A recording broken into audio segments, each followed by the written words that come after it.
Since you guys liked the vlog style 37-week update, I'm gonna do a vlog style labor and delivery story. So how I felt the day before I had Jace was, I felt very kind of normal. I had a couple bouts of diarrhea. If that's TMI, you guys are watching a labor and delivery story. There's gonna be TMI.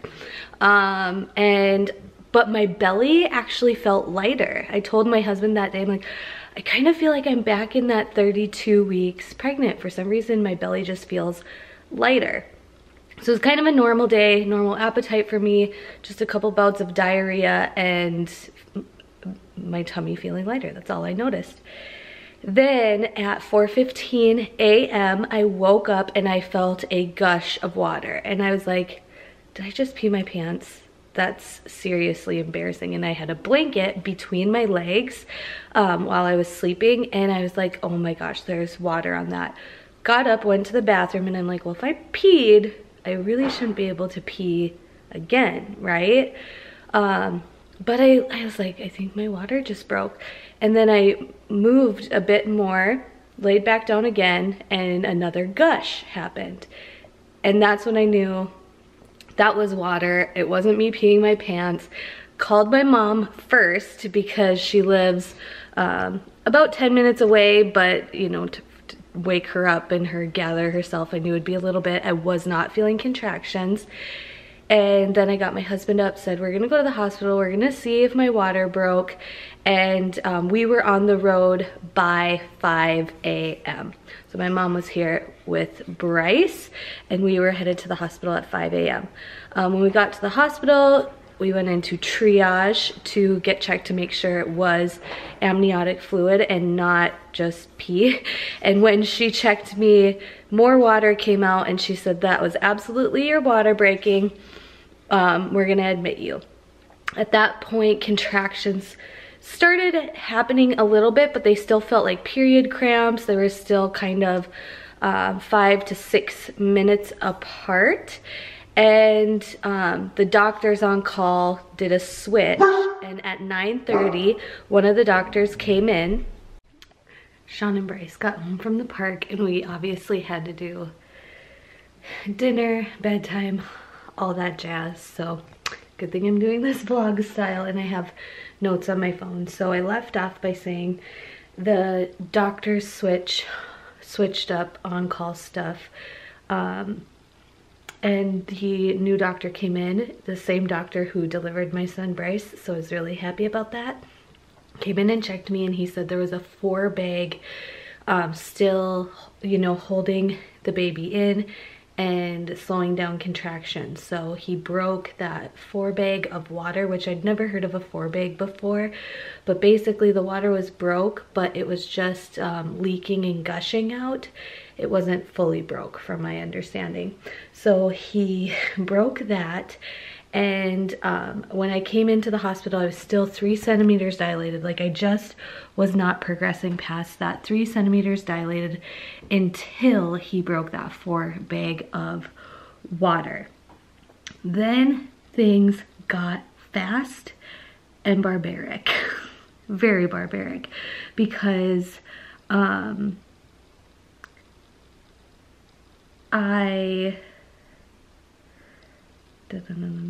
yeah, he broke that second water bag, and I have written in here, hell. Hell begging for epidural. That's legit what I have written down in my notes on my phone. Contractions started getting super intense, super quick. I knew from the beginning that I wanted an epidural. My birth with my first son Bryce, which I'll leave that video below, I would describe that as magical. This labor and delivery, I wouldn't describe it as magical until he was delivered. Like that was magical, but not the process of it.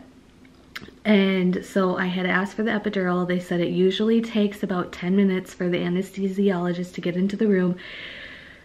pretty much 45 minutes later, that's when the anesthesiologist was getting in the room. And during that 45 minutes, I was yelling, screaming. I was that girl that if you had a teenager that you didn't want them to have sex, you would want them to walk by my labor and delivery room door because I was screaming, please, please, please give me the epidural. Please tell them to come faster. Please, please, please, this hurts, it's so bad, it's so bad, it's so bad, it's so bad. Help, help, help. I was screaming. I was getting hot and sweaty, so I ripped off my hospital gown. I was clenching my fists, yelling. I couldn't even look at my husband because I know he was getting frustrated because I had asked for the epidural a long time ago. I actually told them at 4:30 in the morning that I knew I was going to be getting an epidural and I didn't want to wait too long for it to get there. And oh man, guys, ouch, ouch, ouch, ouch, ouch, ouch.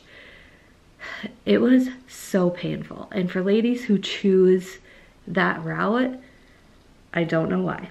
That's all, I'll leave it at that. But at 11:20, so I asked for the epidural probably around 10. So it was a lot longer than that. At 11:20, the epidural came and she was like trying to explain to me what to do, how to sit, how to bend over. And I was like, nope, I've got this. I'm going to be your best patient ever. Like, let's just do this. And she first gave me a dose of fentanyl to take the edge off of the contraction so I could sit through the epidural.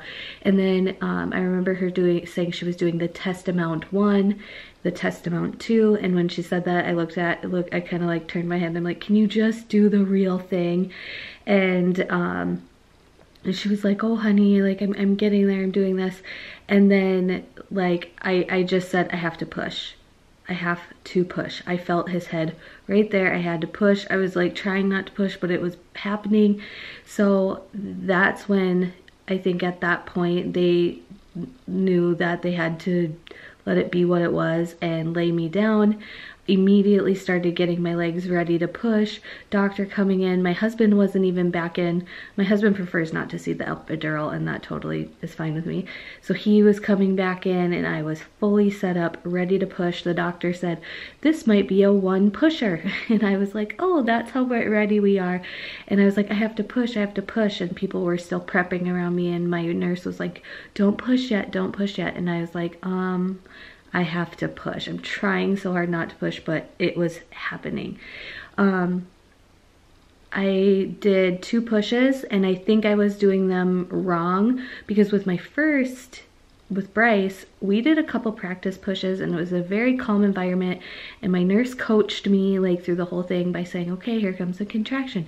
Take a deep breath in and push. And she'd like explain how to. This nurse did not do any of that. Like, my doctor even was like, is a contraction coming? Is a contraction coming? And so I got no coaching from the nurse. And then I remember my doctor saying, it's like you're pushing out constipation. And I switched my pushing technique to what he had said. And I did 2 more pushes and our son, Jace Byron Cease, was born. I pushed for 4.5 minutes total, and he was born at 11:48 a.m. on July 11th, 2018. When he was born, we did skin to skin, and we did skin to skin for like 2 hours. It didn't even feel like that long, you guys. It felt so amazing to sit there and do skin to skin. I got a 2nd-degree tear. He said it's like, it's a typical tear, maybe less. I do plan on doing like a postpartum video. I'm gonna do 1 week postpartum for sure. I already have my notes started for that. But for labor and delivery, like that's really it, you know. In a nutshell, I woke up to my water gushing, and it even gushed a couple times, like when we were in the elevator on the way up to the 6th floor labor and delivery. Like, it was just so weird. And then we got to the hospital at about 5:45 a.m. mild contractions until 9:30 a.m. and things went rapid fire, and my son was born at 11:48 a.m. It was fast, it was furious, but it was all worth it in the end because he feels like what my heart needed. He feels like he's the completion of our family, and he feels like he's always been a part of us. Another special thing about our labor and delivery that I wanted to share with you guys was we decided after we had him, I did skin to skin for so long, that we would wait to have anybody come to the hospital until the next day. So it was just myself, my husband, and Jace the first day entirely, and that was really special and sweet and really slow with Bryce. Bryce is the first grandbaby, so my parents were there like waiting at the hospital. My husband's parents were there waiting. We had a ton of like other family members come to the hospital, and that was awesome and special for that, you know, that exciting time with Bryce being the first. But with Jace, we wanted it to be just the three of us, and that was really, really special. So if you want that, girl, speak up, and it's okay. And if people are mad at you for that or upset with you for that, they can wait. And I know a lot of people actually choose to do this, especially in the flu season with germs and things like that. But we just wanted it to be us and bonding and peaceful, and not like, you know, passing him from person to person or being crammed in a hospital room visiting. And it was really special and worked out perfectly for us. Another thing about my labor and deliveries for both Jace and Bryce is that it was just myself, my husband, the doctor, and the nurses. I didn't want anybody else in the room with me either. I really feel like I can be myself fully and completely around my husband. Not that I would like try to put on a show for anybody else, but I'm just the type of person that if others are around, I tend to care for them and, you know, keep myself in a certain spirit or vibe for that other person. And with my husband, I feel I can be totally and completely myself. And so it was just the two of us. I hope you guys enjoyed this vlog style labor and delivery. As you can see, we're like, you know, getting ready for bed over here. And please give this video a thumbs up. I hope that if you are watching this and you're expecting soon, you know, especially with this last like tidbit at the end here, if there are things that you want, stick with your guns. Don't worry about the people you're gonna upset. Don't worry about that kind of stuff. You know, if you and your partner are on board for those same things, then stay, you know, speak up, voice it, and you will be so happy that you did. Because actually my husband, you know, he felt bad doing this, but he had to tell his parents started to drive up, and he had to tell his parents to turn around, because what we wanted is just the two of us and Jace together in the hospital for the first day, and they can come visit, you know, right away in the morning if they wanted to. And that was hard, you know. Even I was sitting there and kind of feeling bad, but we stuck to what we wanted, and we had a beautiful day. So thank you guys so much for watching. Please give this video a thumbs up, comment below something special about your labor and delivery, and I hope to see you guys subscribe to my channel. There'll be a lot of postpartum updates, postpartum weight loss, and baby updates for you guys coming in the near future. There's little Jace. Welcome to the world. I'm 5 days old today. Mom's vlogging camera was missing, so we haven't gotten much video of him on the camera. Here's mom life, guys. we put the changing pad on our, like our side storage display where decor should go. But when I was, you know, like really postpartum, the first few days home, changing him on the floor or changing him on the couch or at any other height really hurt my stomach. I would start cramping really bad if I like hunched over too much. And this is like perfect hip height for me, and it's the best. And he likes to just hang out on his changing pad sometimes, so I just stand here and stare at him.